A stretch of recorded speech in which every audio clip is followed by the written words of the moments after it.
no tenía plata, no tenía trabajo, no tenía muchas cosas. Tenía una carrera que no quería. ¿Sí? Pero al mismo tiempo había querido ser escritor. Pensaba, ¿por qué no? Bobadas. ¿Cómo voy a poner yo a escribir si de qué voy a vivir? Que te regalo el viaje, que te regalo el viaje. Hola a todos, bienvenidos a un nuevo episodio del viaje. Muy contento que nos estén acompañando, siempre trayéndoles estas bonitas historias. Y quién mejor que Maru para presentar al invitado especial de hoy. Muy buenas tardes a todos, bienvenidos a un nuevo episodio. Y hoy tenemos a Colombia en la casa. Colombia ya casi americano por los años que estamos acá, ¿no? Pero le damos la bienvenida a Elmer Orovio con nosotros. Muchas gracias.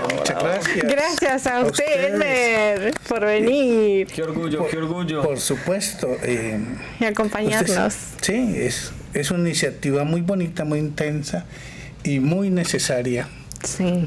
Que se conozcan nuestras historias, razones por las que estamos acá. Tal cual. Diferentes en cada uno. Sí, diferentes. Yo estoy feliz de vivir acá, se lo puedo decir abiertamente. Y nosotros también, ¿no? Por eso estamos acá, estamos muy felices. Y estamos muy felices de empezar a crear esta comunidad, ¿no? De estar juntos, de conocernos, de conocer nuestras historias. Y también está bueno porque es súper inspirador para los que nos ven, para los que nos escuchan. Y para la gente que viene y para nuestros amigos norteamericanos. Sí. Que pueden entender también nuestras razones. Ahora que está tan difícil de que nos podamos comunicar. Nosotros nosotros con mi esposo y mi familia, de tener una comunidad amplia que nos quiere y que queremos. Uh-huh. Esa comunidad incluye personas de todos tipos de raza y de lenguas y culturas. Uh-huh. Y es una suerte loca. Tenemos amistades con gente que su primera lengua es el alemán. Wow. Su primera lengua es el ruso, nuestra primera lengua es el español, gente que habla portugués. Acá en los Berkshires, acá mismo. Y en la región de Nueva York, ¿cómo se llama? De Catskill. Pero es acá cerca, uno pasa la montaña y llega a esa región que se llama Harlemville, Hillsdale, Canaan, todos esos lados vamos. Y mire, eso es un evento particular que sucede en este país, y es en esa mixtura de culturas, cómo se permite tener amistades de tantas partes del mundo, generar una comunidad tan diversa. Y ya me gustaría que llegáramos a eso. Pero vámonos primero para el inicio. Para el inicio. Vamos al inicio del viaje de Elmer en este mundo. Cuéntenos, Elmer, ¿de dónde viene Elmer? ¿En qué familia cayó Elmer a este mundo? Con mucho gusto. Yo nací en Guapi, Cauca. Es el Pacífico Sur de Colombia, un pueblito pequeñito que no está en el mapa, eso se ve ahí un puntito.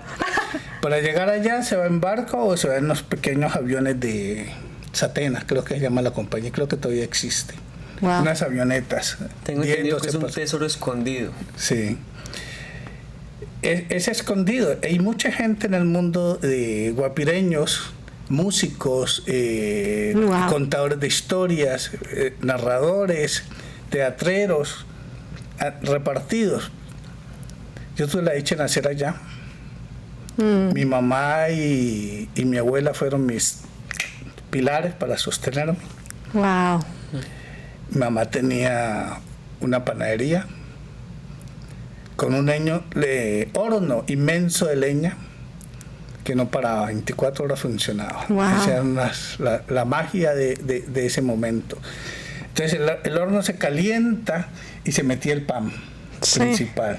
Después, cuando el horno enfría un poquito, los dulces, los suspiros, cachiroletas. Después por la noche se metían a tostar camarones, a secar pescado, y a las 5 de la mañana estaba otra vez el fuego. Entonces la casa era completamente siempre con olores, olores ricos, ¿sí? Era un mundo supremamente especial. Yo era uno de los mayores, entonces... Siempre ayudando. Siempre ayudando, pero la ayuda no era como, venga, que usted siéntese ahí y haga esto, no. Era prácticamente parte del juego, porque mi abuela era muy conversona y muy...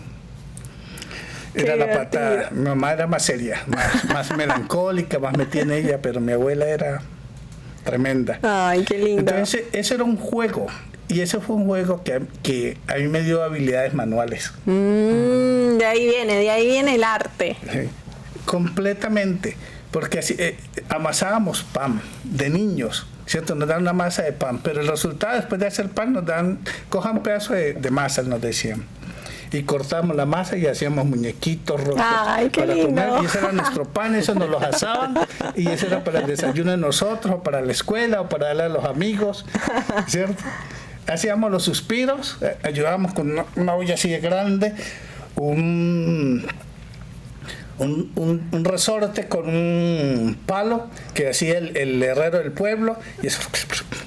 ¿Cómo le describiría un suspiro a alguien que nunca ha escuchado ese? ¿Qué es un suspiro? Okay, un suspiro. Un suspiro. Eso es un suspiro. Eso es un suspiro. Pero es que se mete a la boca y se desarma. Se desarma. Pero se hace con las claras del huevo. Con las claras del huevo, no con la yema. Entonces, como todo el día se usaban huevos en la panadería.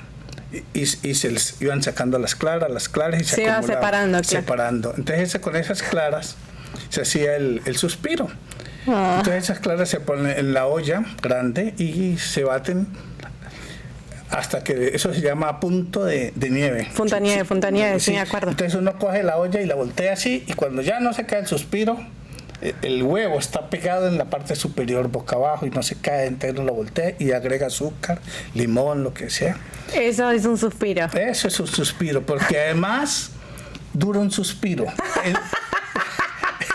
en la puerta de una escuela. Eso se va hecho. Es delicioso. ¿Y donde vivía Elmer era como campo, acá como los Berkshires, o rural? Por un lado está el mar Pacífico y por el otro lado el río Guapi, inmenso la desembocadura al mar, pero la vida prácticamente era sobre el río. Para ir al mar teníamos que dar una vuelta y no nos dejaban ir solos. Pues pescador desde la infancia.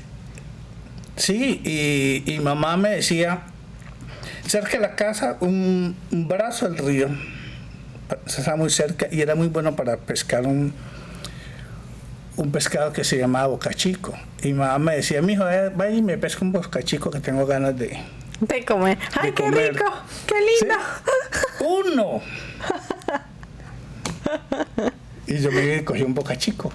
Sabía dónde era el sitio donde estaba la corriente más suave, un poquito escondida. ¡Qué conocimiento, Elmer! ¡Qué conocimiento! Sí, la práctica. Sí. Pero ese río es otra parte de mi vida, porque ese río tenía bancos de arcilla. Ahí está. Y esa arcilla era con lo que jugábamos, hacíamos muñecos, hacíamos cosas de barro, todo, o se lo echaban en la cara para jugar a los bandidos y todas esas cosas. ¡Ay, qué lindo! Ahí estaba todo eso, pero eso no tenía límite ni tenía restricciones para nosotros, porque vivíamos en una comunidad, básicamente una comunidad negra. Claro. Y la comunidad negra en ese entonces, no sé cómo era ahora, porque nunca más volví, todos ellos eran tíos o tías. Uno pasaba, buenas tardes tío, buenas tardes, o la bendición, o tío, tía. Y el problema era que si uno hacía algo malo, cuando uno llegaba a la casa ya mi mamá sabía. Porque el tío le había contado, el tío le decía a uno, vaya para la casa, mijo, no pelee. O si uno se enfrentaba en una pelea jugando, vaya para la casa. tranquilo. Y se tenía que ir para la casa. Y uno decía, ¿pero él por qué me mandó? No. Él dijo que si viniera usted calla. Sí. Entonces era una protección inmensa, ¿cierto?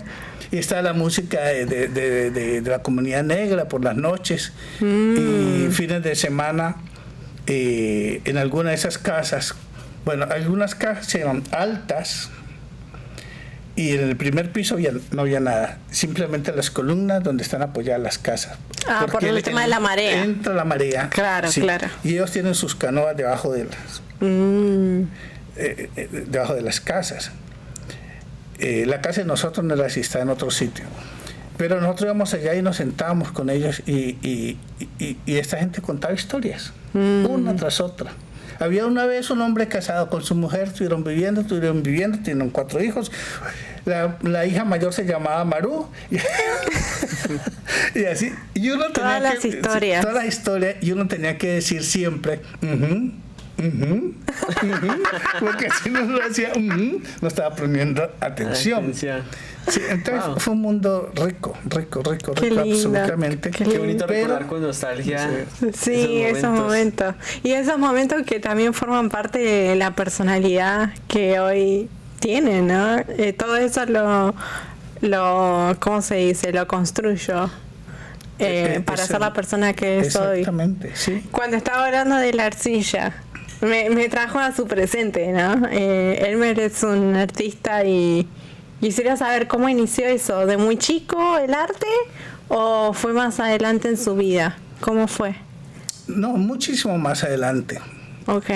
Eso pertenece a otra época. Mi mamá me mandó para Cali. Ok. Mi papá no cuenta, sí. ¿El papá no tuvo relación con su padre?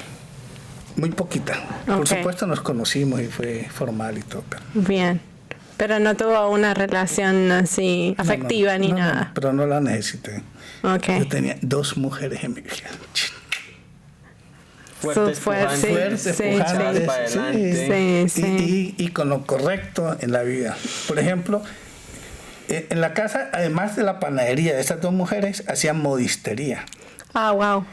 Entonces, a nosotros, a los mayores, sobre todo a mi hermana, es la mayor y yo soy el segundo. Si uno salía a la calle y mi abuela lo llamaba, venga, yo lo reviso, ese pantalón está roto. No, usted no sale de aquí con ese pantalón roto. Ahora uno compra ropa rota y paga por ella. Sí, tal cual.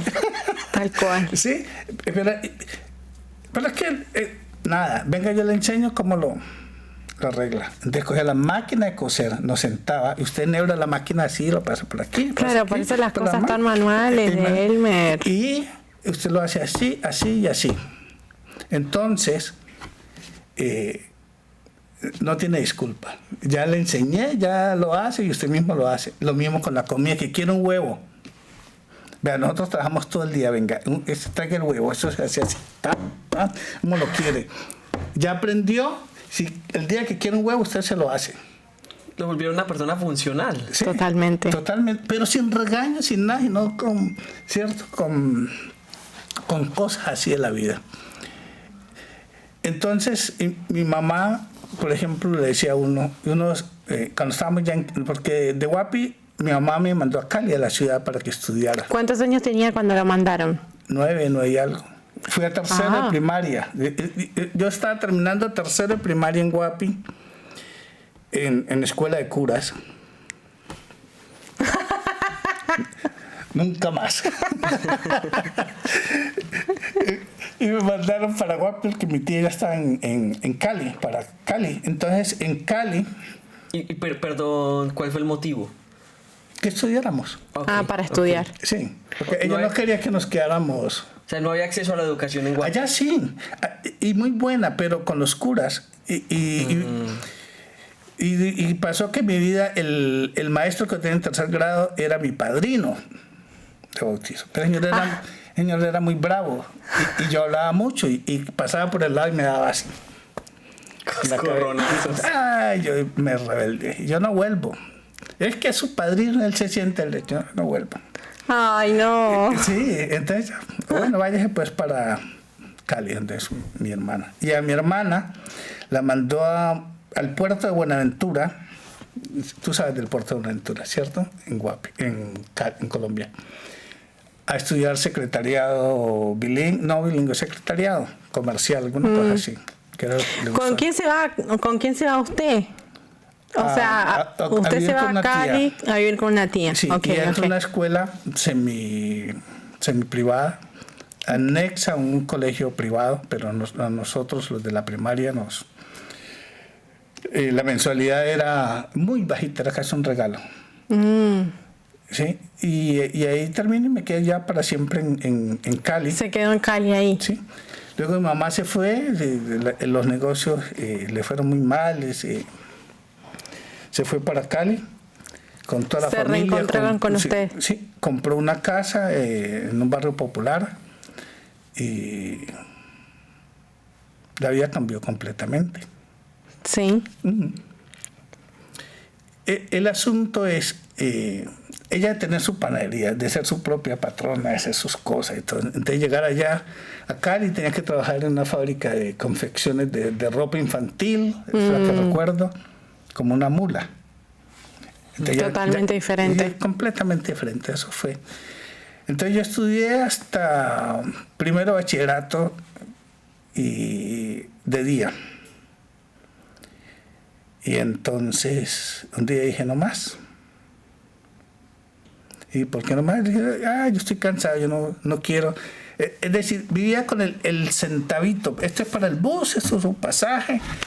Y tenía que prestar para un lápiz y todas esas cosas. Sí. Dije, yo no más. Es que aparte en la ciudad, o sea, sí, una cosa totalmente diferente, la forma de vivir, las necesidades son distintas. Todo. ¿Cuántos años tenía cuando dijo no más estudiar? Creo que 12.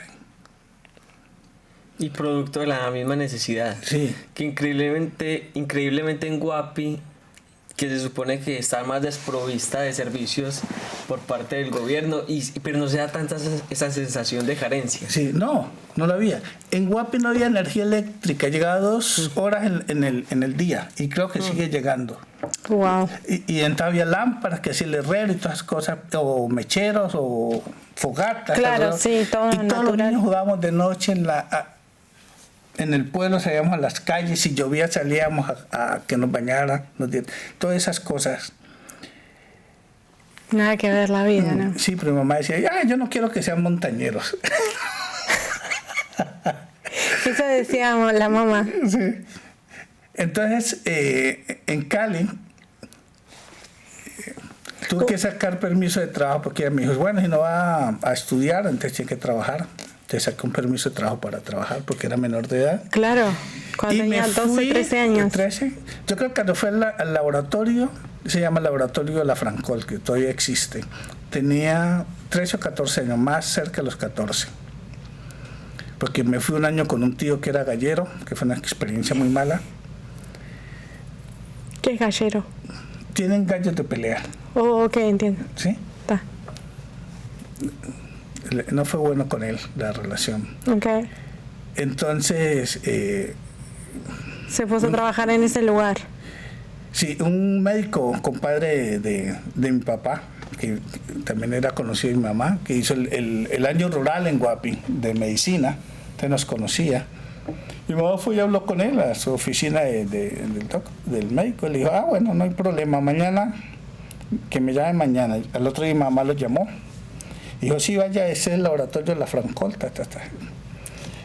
Y yo fui a la entrevista y el señor, el dueño del laboratorio, que era un francés, me dijo, muy bien, estás recomendado por el doctor,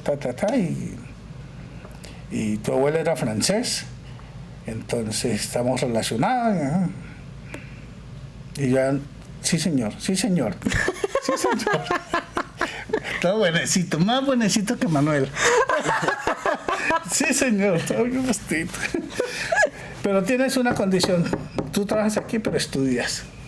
Muy bien. Bravo. Entonces, trabajas todo el día en el laboratorio y por la noche a estudiar.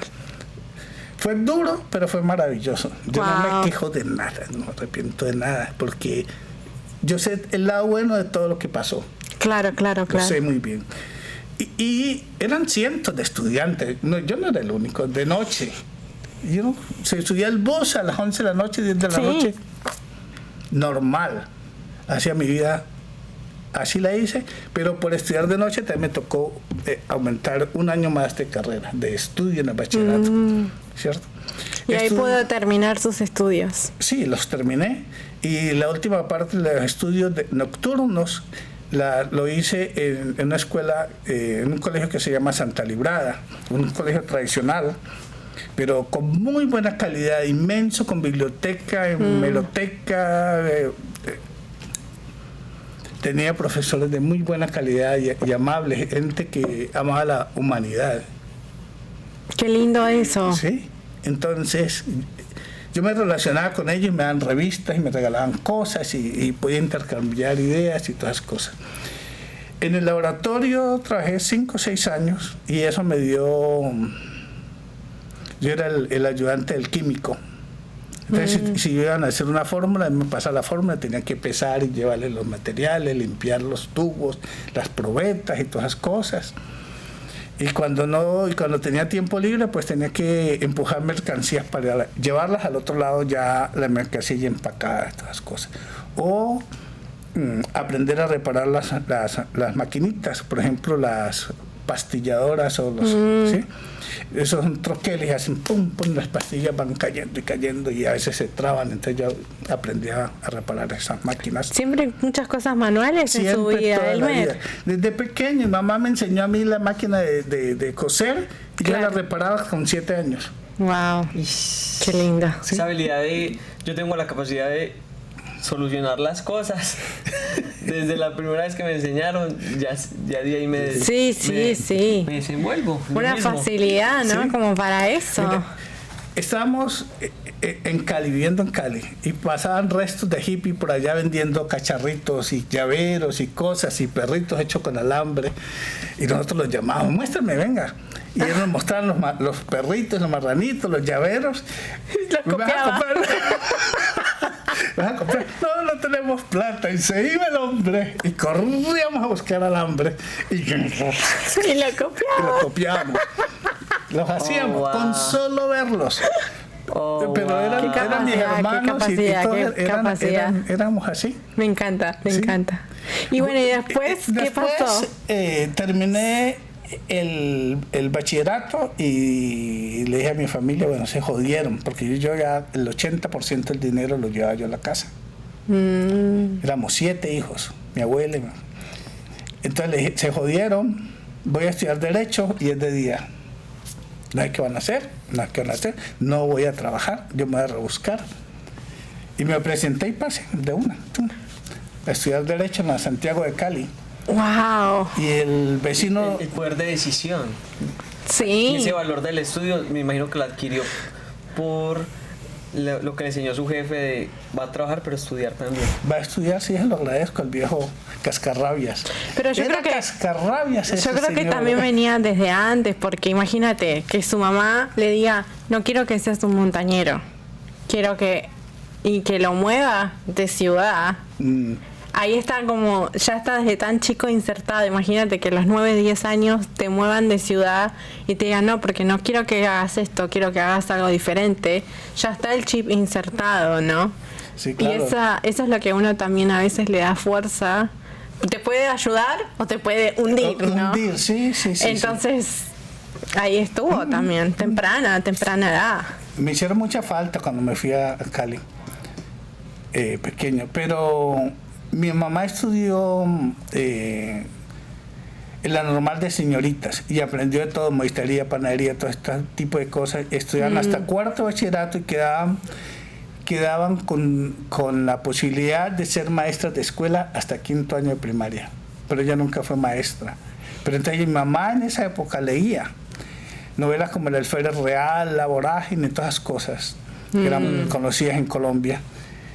Y ella nos la contaba a su manera para la edad de nosotros, y era una contadora muy buena. Entonces, a mí, por ejemplo, porque es que la individualidad entra a jugar una parte importante, ¿cierto? Nos afectó diferente, entonces había cada uno diferente, ¿sí? cuando yo tuve plata, lo primero que hice fue comprar mejores libros que mi mamá. Oh, le había narrado. Me había narrado. Qué hecho. Y de ahí en adelante no hacía sino comprar libros. Y libros, y lea filosofía, y lea otros. Bueno, un salto. Terminé Derecho y yo sabía que no era para mí. ¿No terminó la carrera? Sí, pero yo supe que no era para mí. No iba a estar en una oficina, no iba a decirle a nadie político que me diera un puesto. ¿Por qué salió a Derecho? ¿Por qué decidió, bueno, quiero estudiar social. Derecho? Por lo social. Lo social, y me abrió las puertas al arte, al teatro, a la música, a la pintura. Es maravilloso.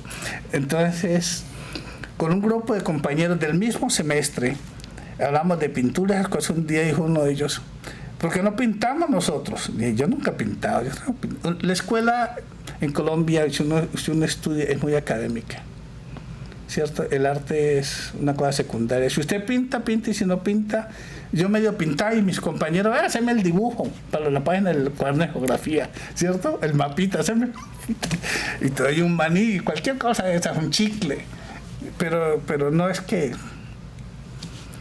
fueron... No se tomaba como serio el tema del arte, ¿no? No, matemáticas, que no sea matemáticas. Wow.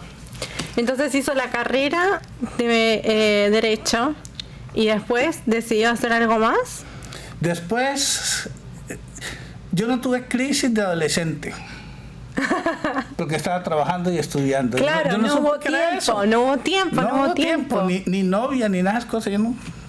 Y salía el domingo que me quedaba tiempo y me iba a jugar fútbol, a montar bicicletas. Claro. Yo no sentí que fue eso. Pero yo llegué a la universidad y allá fue mi crisis, sobre todo al final.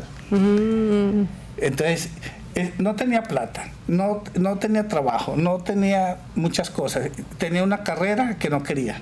¿Sí? Pero al mismo tiempo había querido ser escritor, pensaba, ¿por qué no? Bobadas, ¿cómo voy a poner yo a escribir si de qué voy a vivir? Ay, qué horrible lo mismo que decía del arte, qué horrible que no se toma en serio y que uno no ve la posibilidad de desarrollarse ahí. Que así es en nuestros países, así es. Entonces uno mismo se frustra, uno mismo no se le quita el ánimo de luchar y hacer las cosas. Claro, por eso es que uno ni siquiera se imagina que eso puede llegar a ser una carrera, que eso puede llegar a ser un camino para uno vivir de eso, sí. Como no, es muy difícil, muy difícil. Es difícil, en todas partes en Sudamérica. Entonces yo tenía un amigo que ya se había graduado, que trabajaba en Jumbo, que es zona industrial de Cali, en el Valle. Allá están Goodyear, Sharp, montones de fábricas americanas. Okay. Y hay alrededor de esas fábricas asentamientos de pobreza. El barrio de las Américas y todas las cosas. Y mi amigo trabajaba ya en una escuela pública, en una escuela de primaria, de primero a quinto. Y él se enfermó grave. Y me llamó y me dijo, me tenés que reemplazar. Le dije, yo nunca he enseñado, ¿yo qué voy a hacer? Ni me gusta enseñar, ni me gustan los maestros, ni nada. No importa, pero me vas a ayudar. Pero ¿por qué te tengo que ayudar? Porque si yo me retiro ahora y le doy el puesto a otra persona, cuando venga los políticos ya me lo quitaron. Y yo necesito mi trabajo y es lo que me gusta. Entonces, haceme el favor, son 6 meses. Y además estás pelado. Estás sin plata. Vete para allá. Y dije, bueno, listo. Pues está bien, lo voy a intentar. Lo voy a intentar. Bueno, me fui allá. Estuve casi 6 años, casi 5 años. Me quedé. Iba por 6 meses. Sí. Se quedó casi por 6 años. Sí. Y mi amigo regresó y teníamos iniciativas. Yo me acuerdo mucho. Ese fue al final del tiempo del presidente Belisario Betancur. Se crearon un fondo para crear escuelas de alfabetización. Y con mi amigo hicimos una en ese barrio de las Américas, de esa pobreza, y teníamos que llevarle a la gente los cuadernos, los lápices, todo para no pedirles nada, porque absolutamente no tenían nada. ¿Sí? Wow. Elmer, ahí empezó el amor por el tema de la educación. De la educación. ¿Qué fue? ¿Profesor de qué fue? De todas las materias, de primero a quinto, uno enseña, desde enseñarles a escribir, los ejercicios de escritura, a geografía, leer, todo. Los primeros de quebrado, las tablas de multiplicar, los ritmos. ¿Y usted pensó que no le iba a gustar, pero le gustó? Me gustó porque yo fui a una zona rural. Claro. Y la zona rural, una fue en las Américas, ese barrio popular, por las tardes, terrible, caliente. La institución mismo, el edificio mismo donde estaba la escuela no era bonito, era muy feo. Y estábamos cerca de Cementos del Valle y de Goodyear, que ellos para esas llantas, para que sean negras, usan un producto que se llama negro de humo. Negro de humo. Y eso vuela por el aire. Eso va en el aire. Todo contaminado. Todo contaminado. Y los muchachitos ponen el cuaderno. Sí. No son condiciones dignas. No. ¿Hasta qué punto usted veía a esos niños y se veía a usted en un tiempo pasado, ahí sentado, como un niño rural en una escuela, sin cumplir pues con todas las necesidades que se necesita para una verdadera como calidad de aprendizaje? Pero aún así luchando. Yo supe desde el primer minuto que las condiciones de aprendizaje no eran buenas. Tiene que haber condiciones en una escuela de aprendizaje. Uno va a un sitio a aprender, pero el sitio lo tiene que invitar a uno a aprender. Claro. ¿Sí? Pero tú no puedes aprender. Yo tenía un grupo en las Américas, un primer grado con 42 niños. Fui a reemplazar a una maestra que salió por embarazo, de licencia de maternidad, ¿sí? Y había niños atrás sentados durmiéndose. Y yo pregunté por qué. No han desayunado, no tenían hambre. Entonces, contraté a una vecina de ahí para que me les hiciera desayuno a los niños. Les pagaba todos los días desayuno. Al que había desayunado y al que no, porque yo al principio le dije, para esos niñitos que y los otros estaban mirando. ¿Qué importa que hayan desayunado, que coman 3, 4 desayunos? Está bien. Que vuelvan gorditos como el maestro. Me muero. Sí. Elmer, ¿y qué pasó? Adelantándonos un poco antes de venir acá. ¿Qué fue lo que pasó? Sí, y ese detonante, como doy ese salto tan grande. ¿De venir acá? Sí. La historia es más complicada todavía. Déjeme, yo le cuento un poquito de mi experiencia. Después de esa experiencia en Jumbo, fui a trabajar. Alguien me contó, un amigo abogado también, que él es una persona muy interesante en todo el ámbito social. Lo recuerdo con mucho cariño. Me dijo, Elmer, en Cali hay una institución, un colegio que te va a gustar, porque yo finalmente me aburrí. Yo nunca fui... seguí la política, la seguí sí críticamente, pero no me afilié nunca a ningún partido político, ni lo quiero hacer ni lo voy a hacer. Yo sabía dónde estaba parado según mis propios argumentos, ¿no? Que no son válidos para todo el mundo. Y yo le conté, le dije, yo estoy cansado, yo no voy a volver allá a Jumbo por esto y por esto. Me dijo, que hay una institución que yo creo que a ti te va a gustar, tienen arte, tienen esto, y él me llevó allá y yo entré a esa institución, estaba pequeña en ese entonces, era una escuela Waldorf en Cali. Y como estaba pequeña se hacía en una casa residencial grande, y los cuartos grandes los convirtieron en salones de clase. En uno de esos salones de clase en tercer grado estaba María. Y había un cuarto pequeño. Eso parece de película. Para que sepan, María es la esposa de Elmer. Entonces, había un hombre blanco, alto, flaco, con una máquina sin fin, cortando madera. Y yo me quedé parado y lo miré y le pregunté qué estás haciendo, y él tenía acento alemán y me dijo que estaba haciendo juguetes en madera y me mostró. Con solo que le mostrara ya él ya sabía cómo hacerlo. Lo voy a hacer mañana. ¿Verdad? Sí, ¿verdad? Él no lo hizo. No, lo hice peor. Le dije a mi amigo, aquí me voy a quedar. Y esto es lo que yo quiero hacer. Yo no quiero ser maestro de clase ni nada, porque esa era parte del currículum. Claro, exacto, por el tipo de educación, ¿no? Sí, de currículum. Y el trabajo en arcilla. Solo que yo no tenía la experiencia como en el método Waldorf se elaboraban esas cosas. Pero yo, ese día yo sentí en mi corazón, yo aquí me voy a quedar. Y me quedé 2 años trabajando gratis, porque no tenían cómo pagarme. Oh my God. Wow, Pero entonces, para conseguir plata, yo hacía, porque nosotros en derecho vemos derecho comercial, yo aprendí a hacer los taxes. Entonces yo tenía una visita en mi casa, decía impuestos, la época de impuestos, y la gente me buscaba. Doctorcito me decía. Muy bien. Entonces, claro, hacía plata con eso y aparte. Y aparte me iba todo el día en la escuela a trabajar, a aprender. Pero eso fue un negocio muy bueno. Negocio no es una palabra para ese tipo de arreglos. Cuando la escuela creció, se compraron un lote grande en la parte, una de las partes más exclusivas de la ciudad, Meléndez. Les regalaron a la escuela un lote, un señor rico que era de la Junta, que hizo labor en la escuela, se creó la escuela. De Alemania llegó plata para construir esa escuela. Y entonces yo estaba allá y me dijeron, ok, Elmer, Brasil.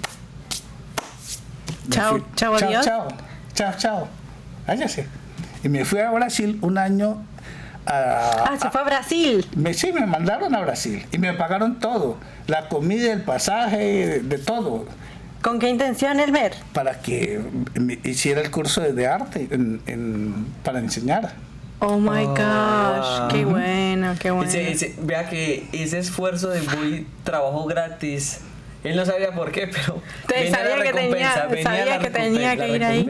Sí. Wow. Entonces, ¿cuánto estuvo en Brasil? Un año. Un año escolar completo. Intenso. Para aprender ahí. Sí. Y me metí en la lengua, estábamos jóvenes. ¿Usted se fue solo o se fue con María? No, María no me hablaba. Todavía nada. Todavía nada. Pero ella sí me apoyó, que me mandaron. Ya fue la vez que me apoyó. Bien. Y entonces, y otra de la misma experiencia, llegar allá a ese mundo, la capital, San Paulo, y me tocó festivales de música, museos, y con una suerte loca, ¿cierto? Que yo iba a un museo, a algún sitio, y por allá alguien me gritaba, Elmer, ¿qué eres Corona? Corona es que lo llena de un lado a otro, que me llevan a la casa. La vida más intensa, pero el mundo se abrió. Claro, ¿cierto? claro.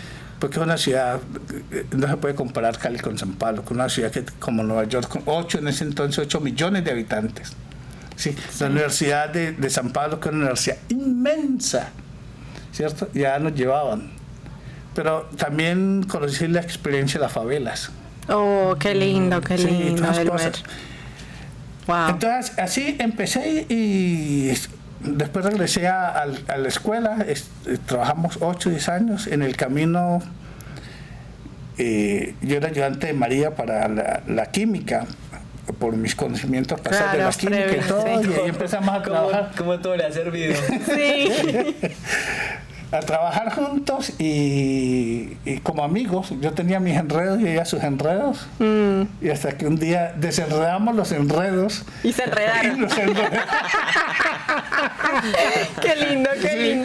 Y nos enredamos. Y desde entonces andamos juntos como una yunta. Un par de güeyes aquí, uno al lado del otro. Qué lindo. Trabajamos juntos en la misma escuela, nos vinimos para acá juntos. A María le dijeron, véngase usted primero y el próximo año viene Elmer. Claro. No, si no nos vamos juntos para Estados Unidos, no nos vamos. Y se vinieron juntos. Juntos, con los niños y todo, ¿no? Entonces, los niños ya estaban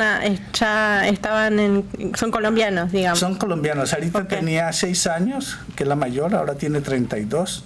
Y Pablo tiene 29, Pablo tenía 3 años. Ese pobre Pablo le dio más duro. Él extrañó mucho a su abuela. Pero el asunto de nosotros de venirnos a pesar de tener, nosotros teníamos la escuela donde trabajábamos en Cali, teníamos una pequeña finca en la parte rural a 1 hora de Cali, en Florida, Valle, y hacíamos juguetes en madera. Entonces, ¿sí?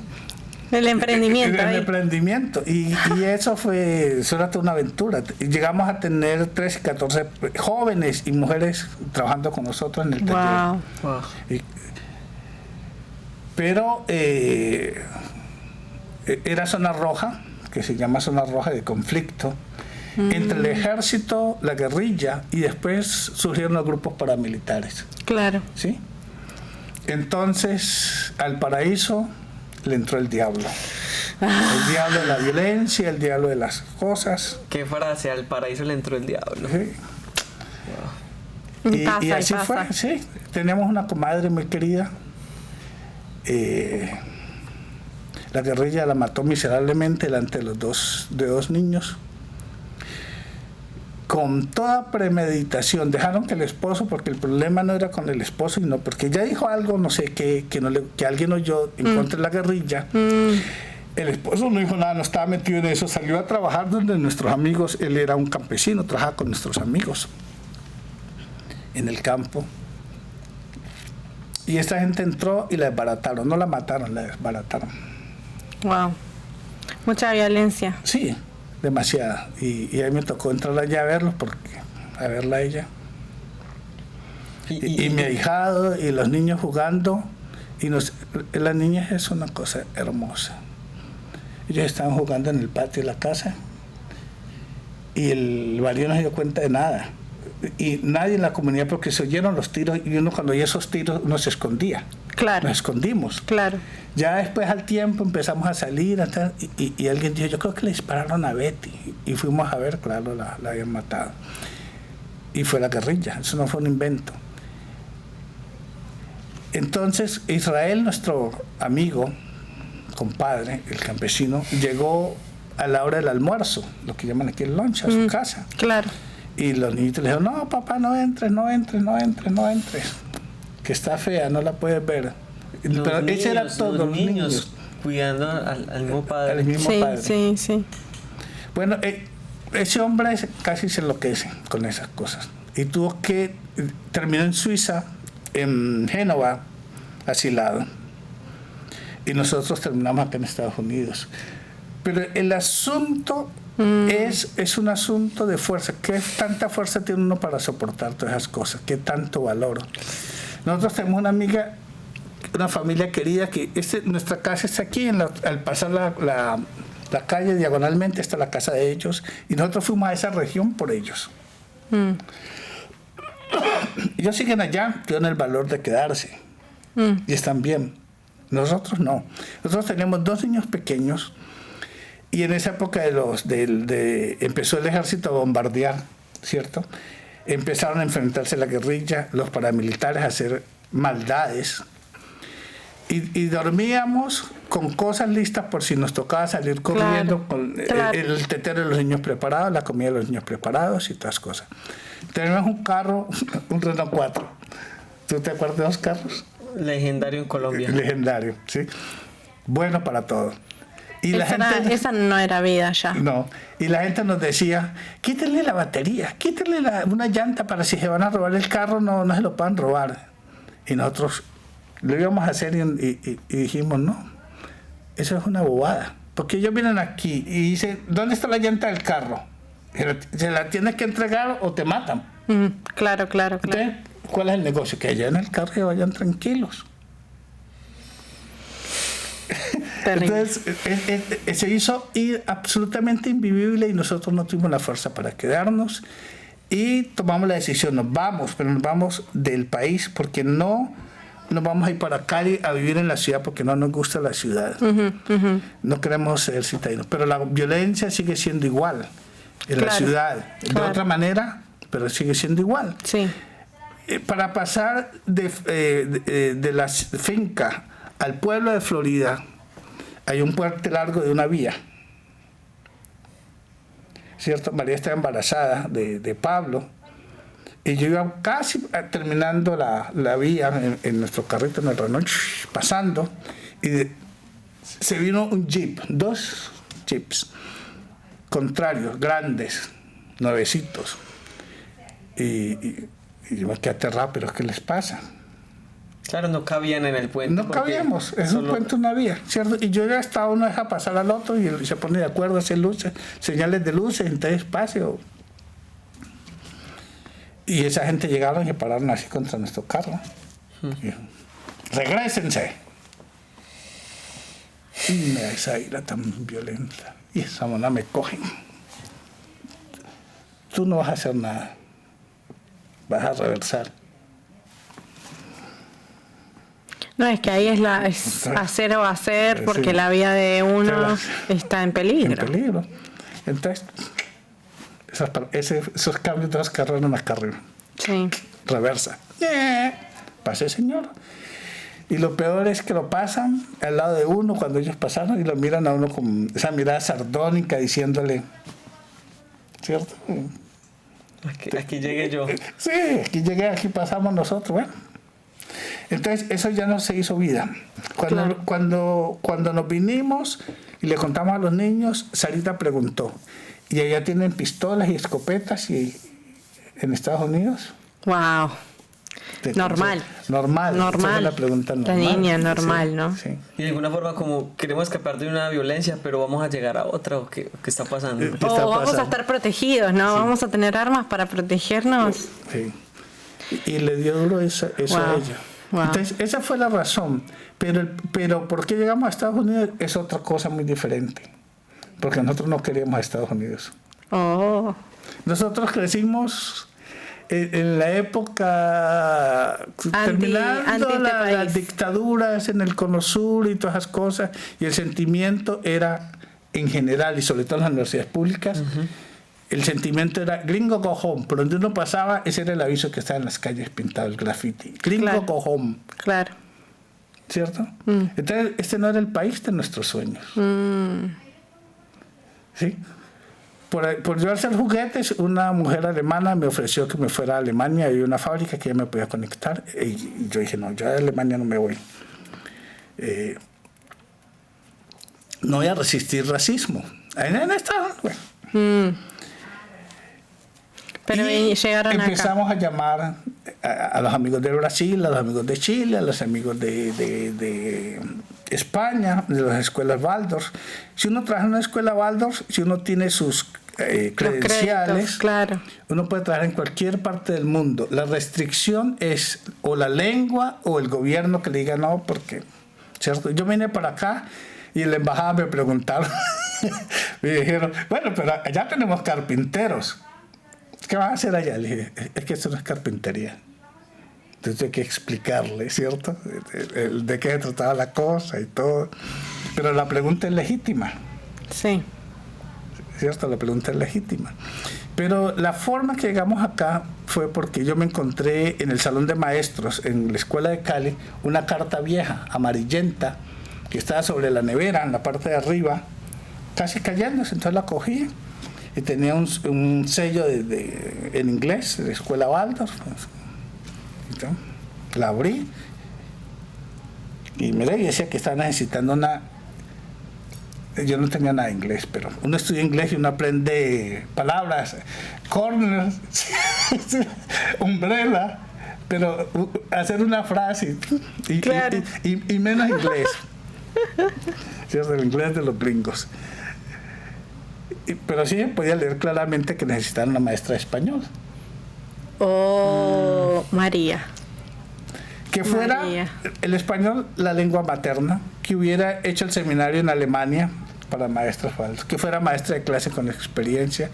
Y le dije yo a la mona, la única en Sudamérica. Y ella me miró y me dijo, sí, pero yo no me voy. Y le dije, nosotros nos tenemos que ir. Yo tampoco, pero nosotros nos tenemos que ir. Y nuestros amigos más cercanos que le mostramos la carta. Pero no sabemos si todavía están necesitando la gente, no sean bobos. Manden un fax desde aquí de la escuela y pregunten si eso está abierto. Claro, sí. Y nos fuimos 4 o 5 en Gallá y mandamos el fax. Y a la hora llegó la respuesta. Adivinen. ¿Qué necesitaba? ¡No! ¿Que quién mandaba ese fax? Que no tenía nombre.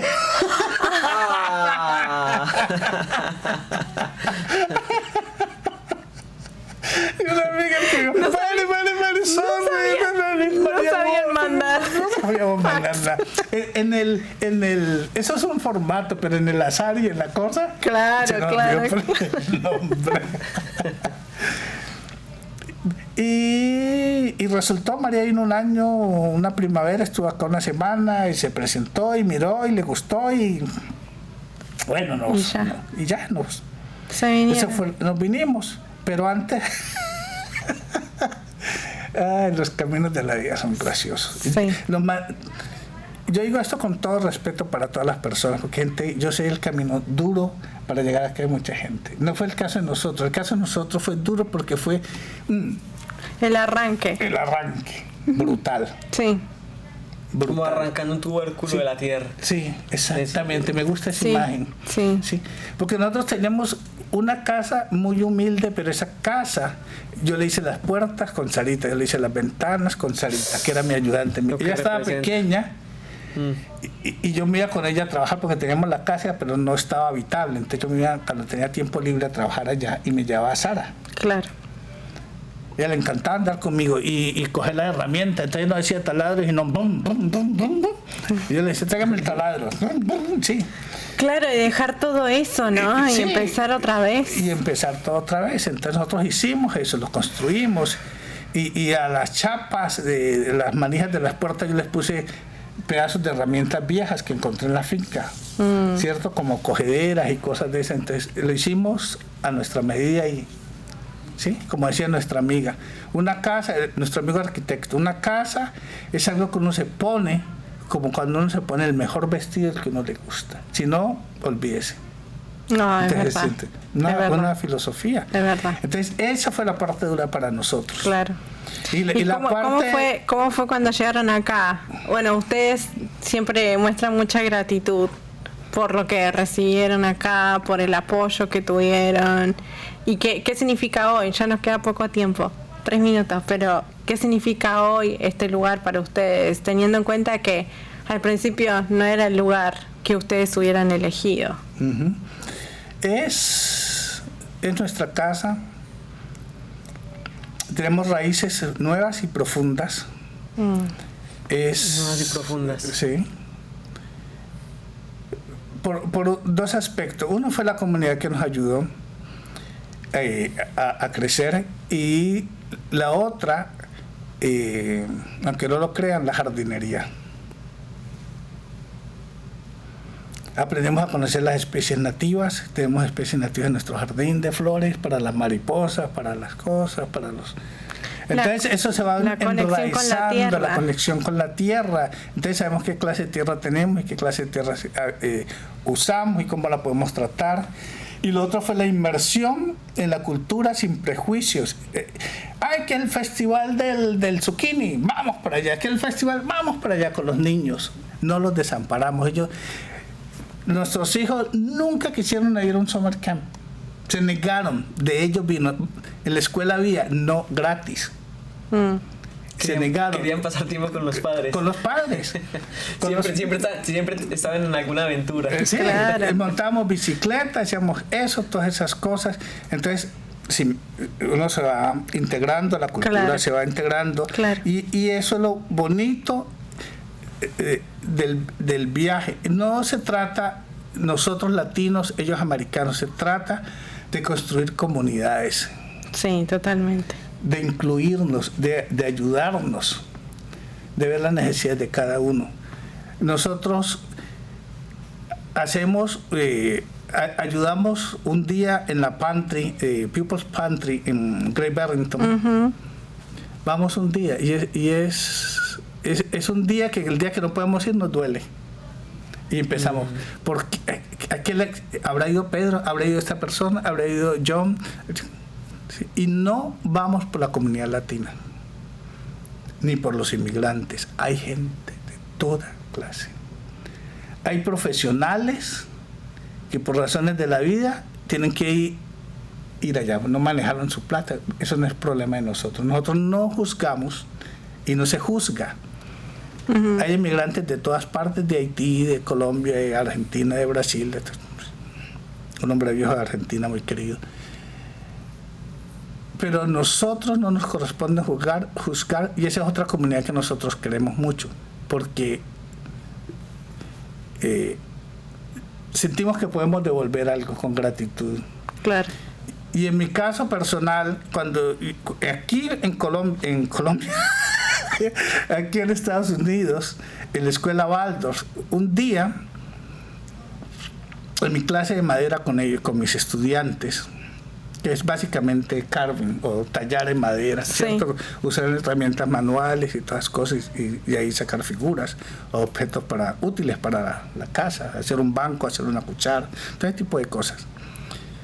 Yo tenía unas ideas, yo vi una madera y dije, me provocaría hacer una escultura con esta madera. Y empecé a trabajar. Y después supe que había hecho la cosa, lo más correcto que podía haber hecho era empezar a hacer el trabajo enfrente de mis estudiantes. Porque por un lado me daba distancia, yo estaba aquí en mi proyecto, ellos estaban haciendo su trabajo, entonces yo no estaba encima de ellos así. Y podía observar otros movimientos, otras cosas, después pasearme.